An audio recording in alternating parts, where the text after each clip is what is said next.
Всем привет, меня зовут Екатерина Храбункова. Я занимаюсь консультированием очень продуктивно. И моя любимая тема — это как раз внутренний ребенок и детские травмы. Сегодня поговорим о значении внутреннего ребенка. Это понятие ввел Эрик Берн, и это стало основой современной психологии. И внутренний ребенок — это глубинная изначальная часть нашей психики. Это основа и суть самовыражения, стремления, радости, энергии, а главное — это источник всех наших желаний и чувств. То есть внутренний ребенок дает не только сами желания, но и силы и воодушевление для их реализации.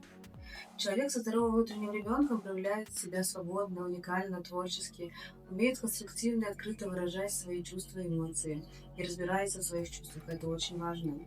Он целостный, любит жить настоящим моментом, ведь он открыт новому. А быть открытым всему новому — это такое качество неуязвимости, потому что нет плохого и хорошего опыта, есть только опыт. И такой человек ладуется всем миром, окружающими людьми, а главное — самим собой.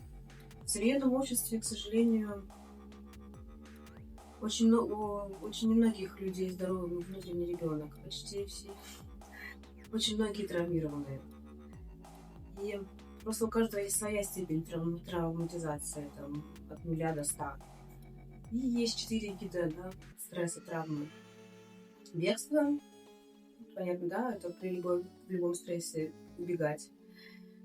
Это моя тема была.